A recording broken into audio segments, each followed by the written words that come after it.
Tu passes des heures à poster sur Instagram, mais t'as l'impression de parler dans le vide. Pas de commentaires, pas de likes et surtout pas de clients. Et dans cette vidéo, je vais te montrer comment transformer ton contenu sur Instagram en un véritable aimant à clients, même si aujourd'hui tu as une petite audience et si tu n'as pas beaucoup de temps à accorder à Instagram. Dans cette vidéo, je vais te montrer comment optimiser ta bio Instagram pour paraître plus professionnel, quel type de contenu j'ai publié sur les 3 dernières années pour monter jusqu'à 100 000 abonnés et surtout comment engager efficacement avec l'audience que tu vas créer pour les transformer en futurs clients. Et en bonus, reste bien jusqu'à la fin de la vidéo, j'ai 10 templates Instagram à t'offrir. Ce sont les 10 modèles que j'ai utilisés pour monter mon audience, transformer ses prospects en clients et tu pourras modifier les templates, les adapter gratuitement sur Canva. Si tu ne me connais pas, je suis Clément, je suis coach sportif en ligne depuis plus de 3 ans et aujourd'hui j'aide et j'accompagne de jeunes entrepreneurs à se lancer sur les réseaux sociaux pour développer leur activité en ligne et devenir libre. Instagram a été l'outil clé pour me développer et enfin avoir ma liberté. Je me trouve actuellement en Thaïlande quand j'enregistre cette vidéo et c'est surtout grâce à cette plateforme, sans faire de publicité payante et sans faire des tunnels à rallonge, que j'ai réussi à attirer tous les clients que je voulais par rapport à ma niche dans le fitness. Et c'est toute cette expérience que je vais te communiquer dans cette vidéo. Parce que comme beaucoup, au démarrage, j'ai fait beaucoup d'erreurs en postant tous les jours mais sans avoir de réelle stratégie. Et finalement, même en ayant quelques petits abonnés par-ci par-là, mon compte stagnait énormément. J'avais surtout pas de clients, pas de revenus et donc finalement, j'étais bloqué et j'avais vraiment pas la liberté que je voulais obtenir en lançant cette activité. Et c'est peut-être aussi ton cas, tu publies tous les jours des contenus qui sont plus ou moins intéressants et si tu te rends bien compte, tu as peu d'engagement, c'est peut-être aussi que tes contenus sont finalement un peu ennuyants. Et c'est le cas finalement de beaucoup de créateurs. Il y a quelques années, on pouvait publier n'importe quoi, on avait toujours des réactions. Aujourd'hui, il faut se démarquer sur les réseaux. Tu vois bien, les gens qui scrollent sur Instagram voient des tonnes et des tonnes d'informations, toutes contradictoires. Donc c'est à toi de sortir ton épingle du jeu en créant du contenu qui va retenir leur attention parce qu'aujourd'hui Instagram c'est la guerre de l'attention avant tout. Et donc avant de commencer à créer tes réels et espérer avoir des dizaines de milliers de followers, il faut évidemment savoir à qui tu t'adresses. Et moi ça a été une grosse erreur au démarrage, je m'adressais à tout le monde, toute la niche fitness quasiment, tous ceux qui voulaient perdre du poids et je me suis rendu compte qu'en parlant à tout le monde finalement je parlais à personne. Donc ce que je vous conseille évidemment c'est d'étudier avant de vous lancer votre niche, les gens à qui vous voulez parler. N'essayez pas d'avoir 100 000 abonnés comme ça simplement pour la gloire entre guillemets parce que c'est pas le nombre d'abonnés qui vous rapportera forcément de l'argent et ce qu'on veut évidemment c'est pouvoir vivre de notre activité. Donc concentrez-vous sur avoir des abonnés de qualité et pour avoir des abonnés de qualité il faut connaître sur le bout des doigts sa niche, savoir à qui on s'adresse, quels sont leurs objectifs, quelles sont leurs frustrations, pourquoi ils n'atteignent pas leurs objectifs et grâce à ça, notamment grâce à ChatGPT, vous allez pouvoir poser des questions, vous allez avoir pas mal d'informations et eux aussi en communiquant directement avec votre audience actuelle, en leur posant des questions. Vous pouvez utiliser les stories notamment avec les stickers questions ou tout simplement engager en DM ou via des appels bilans comme je fais actuellement pour comprendre exactement quelles sont leurs problématiques. Et une fois que vous avez leurs problématiques, en fait vous avez tout un plan de contenu qui va arriver naturellement parce que vous savez exactement comment répondre à leurs questions. Et c'est ça qui est important quand on crée du contenu, c'est répondre aux questions de votre audience. Ne pas forcément toujours chercher à faire ce que vous voulez publier, mais aussi ce que les gens attendent de vous avant tout. Évidemment, quand vous commencez à construire une audience, il vous faut également un produit monétisable.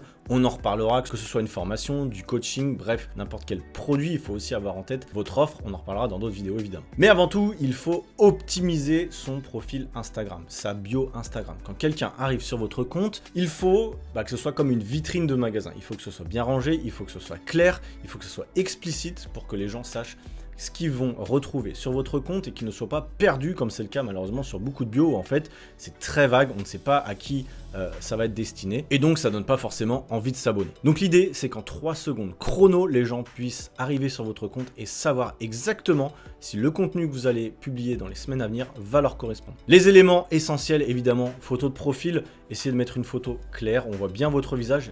N'ayez pas peur, vraiment, n'essayez pas de vous cacher parce que les gens ont besoin de vous faire confiance. Si vous avez un produit à vendre, que vous voulez augmenter vos nombres d'abonnés, évidemment qu'il va falloir parler à une vraie personne. À l'heure actuelle, l'intelligence artificielle évolue beaucoup, les gens sont encore plus suspicieux. Donc, mettez une photo claire, on voit bien votre visage, vous êtes souriant évidemment et évitez d'avoir un fond qui va prendre un peu le dessus. Prenez tout simplement le haut de votre tête, ça marche très bien. Ne vous prenez pas la tête sur une photo de profil avec des couleurs extravagantes. Faites simple et efficace. Ensuite, concernant votre bio, la première chose, c'est déjà d'avoir un nom qui correspond, donc généralement votre prénom et votre nom. Et ensuite, vous pouvez mettre votre métier. Coach sportif, diététicienne, nutritionniste, expert en tel ou tel domaine. Et l'idée, c'est que vous marquiez finalement un facteur d'autorité pour savoir à qui vous vous adressez. Par exemple, moi, quand je suis coach sportif, je mettrai Clément Personal Trainer ou Clément Bled coach sportif. Ensuite, je mettrai à qui je m'adresse. Évidemment, j'ai travaillé sur ma niche avant, les prospects, donc ceux à qui je voudrais dédier mon compte. Donc par exemple, j'aide les hommes de 30 à 50 ans, ou alors j'aide les femmes de plus de 40 ans, les femmes actives de plus de 40 ans, ou j'aide tel ou tel type de personne. Essayez d'être le plus précis possible, sachant qu'on est quand même limité en nombre de caractères, mais surtout ne mettez pas spécialiste perte de poids, parce que c'est trop vague aujourd'hui. Tout le monde s'improvise expert perte de poids, donc vraiment essayez de vous différencier déjà dans votre approche. Donc une fois que vous savez à qui vous adressez, donc je répète, j'aide les hommes de 30 à 50 ans à obtenir quel résultat votre produit ou votre formation va faire atteindre à ses prospects. Par exemple, pour moi, c'était de perdre 10 kilos en 90 jours. Donc j'aide les hommes de 30 à 50 ans à perdre 10 kilos en 90 jours. Vous pouvez mettre ensuite, grâce à votre méthode que vous pouvez appeler ABC Coaching ou Athletic Body comme c'était mon cas, ou tout simplement sans une frustration. Par exemple, la frustration pour beaucoup, c'est de faire des régimes ou de faire beaucoup de cardio, donc vous pouvez mettre sans faire de régime ou sans faire de cardio. Le dernier point qui est extrêmement important et que je vois très rarement, c'est d'offrir quelque chose. Ne soyez pas radin en rétention d'informations, donnez tout ce que vous pouvez. L'idée, c'est que vous ayez donc un lien cliquable juste en dessous de votre bio Instagram avec quelque chose, que ce soit un challenge offert, que ce soit un e-book, que ce soit des recettes, bref, peu importe, mais il faut offrir quelque chose pour que vous puissiez récolter les adresses mail ensuite des gens qui vont vous suivre et créer un peu plus de confiance, de relation, parce que malheureusement Instagram c'est du contenu très court et c'est difficile de vendre uniquement avec Instagram, donc il faut aussi créer, on va le voir plus tard, mais des campagnes mail potentiellement, ou en tout cas donner des choses. Moi je crée souvent des challenges offerts, des e-books, bref, ou des vidéos masterclass, ce que vous voulez, mais mettez juste en dessous ce que vous allez offrir à ces gens. Par exemple, télécharge mon challenge de perte de poids offert, vous mettez le lien et vous récoltez les adresses mail derrière. L'étape numéro 3, une fois qu'on a créé notre bio Instagram, qu'on a une idée à qui on s'adresse, il va falloir créer du contenu. Et c'est là où beaucoup de gens procrastinent, ne passent pas suffisamment à l'action, ou se prennent la tête finalement à savoir quel type de contenu il faut créer, que ce soit des réels, que ce soit des infographies, que ce soit poster des photos par-ci par-là. Ne vous laissez pas finalement influencer uniquement par l'algorithme, parce que sinon on ferait tous que des réels. Il faut savoir qu'il y a aussi d'autres formats, il y a des personnes qui n'aiment pas les réels, il y a des personnes qui n'aiment pas les contenus très courts où il faut swiper rapidement, il y a des gens qui aiment lire les choses. Donc ce que je vous conseille, c'est tous les formats. Une fois un réel, une fois une photo, une fois une infographie, et voyez quel format, sur quel format vous êtes le plus à l'aise finalement et aussi le plus efficace, efficient, sur lequel vous n'avez pas passé trop de temps. Instagram, c'est une plateforme de contenu court. Le temps de vie d'un post va être de 24-48 heures, parfois un peu plus 72 heures. Mais vous ne pouvez pas passer 1 heure, 1 heure et demie, 2 heures à créer un contenu aujourd'hui sur cette plateforme-là. Si vous voulez mettre plus de temps, il va passer sur une autre plateforme, potentiellement YouTube. Mais en tout cas, sur une plateforme de contenu court, mettez-vous des objectifs de temps pour créer du contenu. 1 demi-heure, 3/4 d'heure maximum, c'est suffisant. Parce que ce qui est important, que ce soit sur un réel, sur une infographie, peu importe, c'est votre phrase d'accroche, votre hook, ou les 3 premières secondes, si vous voulez, en français. Dans un réel, que vous vouliez faire un réel où vous parlez face caméra comme moi, ou vous voulez faire un réel tendance entre guillemets avec de la musique et une phrase d'accroche. J'en ai fait beaucoup, ça aide beaucoup aussi à attirer de l'audience. Cependant, cette audience ne va pas forcément être très qualifiée, donc je vous conseille vraiment d'avoir une stratégie de contenu avec des contenus faciles à faire qui vont vous rapporter des abonnés, mais aussi des contenus un peu plus éducatifs qui vont vous permettre d'avoir finalement une transformation entre les prospects, les followers que vous allez avoir vers des clients, parce que l'idée, encore une fois, on ne perd pas de vue, c'est d'avoir des clients, pas simplement d'avoir des likes et des commentaires, même si c'est bien, ça donne confiance évidemment. Ce n'est pas une finalité en soi. Vous pouvez poster tous les 2 jours. Aujourd'hui, il ne suffit plus de poster tous les jours comme c'était le cas à un moment. Moi, j'ai eu la peur à un moment de louper des jours et je me suis rendu compte que finalement, en postant tous les 2 jours, j'avais les mêmes résultats. Donc, prenez un rythme de publication qui vous semble réaliste par rapport au temps que vous avez à donner à cette création de contenu.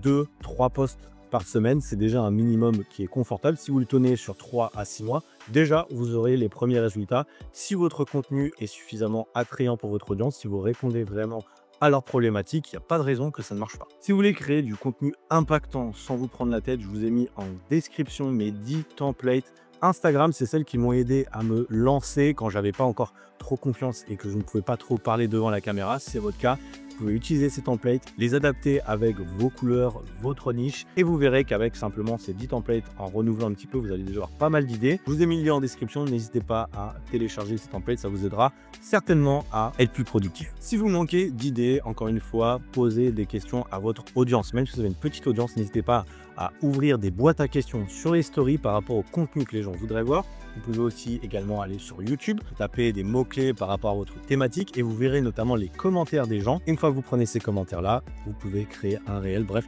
il n'y a rien de plus simple finalement si on reste connecté avec notre audience. C'est vraiment là le plus important.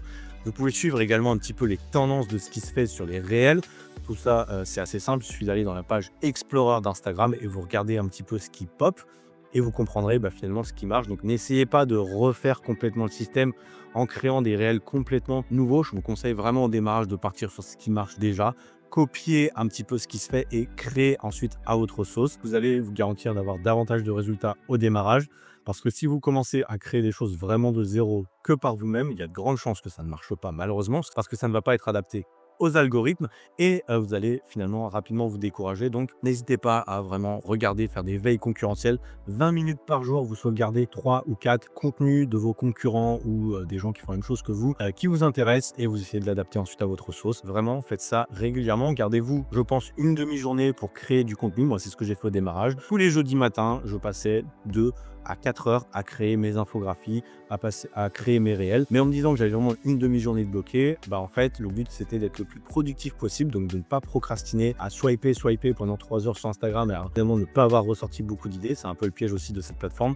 Quand on est créateur, on va aussi passer beaucoup de temps en tant que consommateur. On vous conseille vraiment de limiter ce temps pour être productif, créer plus que vous ne consommez. Vraiment, ça c'est la clé quand on est créateur, ne pas rentrer dans le jeu des algorithmes en tant que consommateur. Et enfin, pour engager davantage avec votre audience, passer du temps à répondre aux messages privés, aux commentaires. Je sais que parfois ça peut être un peu pénible, mais c'est vraiment important de répondre à votre audience, à essayer de répondre aux commentaires en engageant des discussions, en mettant des questions ouvertes. Par exemple, si quelqu'un vous pose une question, n'hésitez pas à lui reposer une question pour justement avoir un espèce de fil de discussion et finalement encore plus de commentaires, ce qui montrera aux algorithmes que finalement votre post est intéressant et donc potentiellement le montrera à davantage de gens. Donc vraiment, répondez rapidement aux commentaires avec des questions ouvertes. Ça vous permettra d'avoir de meilleurs signaux vers l'algorithme. Et enfin, un tips que moi j'utilise très souvent en story, c'est tout simplement de donner du contenu gratuit, du contenu qui va résoudre une problématique de ma niche. Par exemple, vous l'avez vu, je vous ai parlé des templates Instagram. Vous savez, beaucoup de gens qui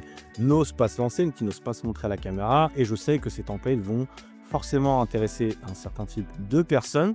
Et en fait, en offrant des choses gratuitement, alors plus ou moins de valeur, là c'est de la petite valeur, pour aussi créer des choses un peu plus valorisées comme des vidéos ou des formations offertes. Dans ce cas-là, vous allez créer de la confiance avec votre audience et vous allez pouvoir ensuite engager des discussions, que ce soit des discussions en message privé ou via des appels bilan, peu importe comment vous vendez votre produit. Je pense que c'est important d'offrir des choses régulièrement pour vous différencier finalement de la masse. Et si vous avez, je vous souhaite, beaucoup de réponses à vos stories ou à vos commentaires, vous pouvez utiliser le logiciel ManyChat. Je vous en parlerai certainement dans d'autres vidéos. Un logiciel très pratique qui va répondre à votre place pour justement répondre aux commentaires ou donner justement des lead magnets ou des choses gratuites à ceux qui le demandent. C'est extrêmement pratique sur Instagram. Pour résumer, pour attirer des clients et augmenter votre audience et aussi être libre sur Instagram, il faut savoir sur le bout des doigts votre niche, créer une offre irrésistible, une offre qui va répondre réellement aux problématiques de votre client, optimiser son profil pour avoir un profil professionnel qui donne envie et sur lequel on sait exactement quel type de contenu on va avoir dans les semaines à venir. Il va falloir également publier du contenu régulièrement, tous les 2 jours maximum, du contenu qui va répondre à leurs problématiques et donc du contenu qui sera plus captivant pour eux. C'est de sortir un petit peu des sentiers battus tout en gardant en tête l'algorithme et ce que Instagram met en avant en ce moment, notamment via les pages justement Explorer. Et enfin, engager avec son audience, que ce soit avec des stories, avec des messages privés, essayer de créer une vraie connexion avec les gens qui vous suivent. Vous pouvez aussi faire des lives. Moi, je l'ai fait pendant 1 an, toutes les semaines, et je peux vous dire que ça vous donne énormément d'idées sur la création de contenu parce que finalement, les gens vous posent des questions en live, donc vous savez exactement ensuite la semaine d'après quel type de contenu vous pouvez créer. Donc, c'est aussi un bon tips pour ceux et celles qui n'ont pas forcément d'inspiration. Les lives, même s'il n'y a pas beaucoup de personnes, ça peut aider énormément. Pour rappel, vous avez mes 10 templates offertes pour votre compte Instagram, que vous soyez coach sportif, diététicienne, nutritionniste ou autre. Normalement, vous aurez de quoi modifier et adapter à votre niche. Vous avez le lien dans la description. Si tu as aimé cette vidéo, n'hésite pas à lâcher un pouce bleu, évidemment, à t'abonner à la chaîne pour ne pas louper les prochaines vidéos et n'hésite pas à me dire en commentaire si tu as des questions par rapport à la création de contenu. Est-ce que tu rencontres encore des blocages? Si oui, dis-le moi en commentaire et on essaiera de voir sur les prochains contenus pour t'aider à résoudre ces problèmes. Je te souhaite une très bonne journée. Ciao, bye!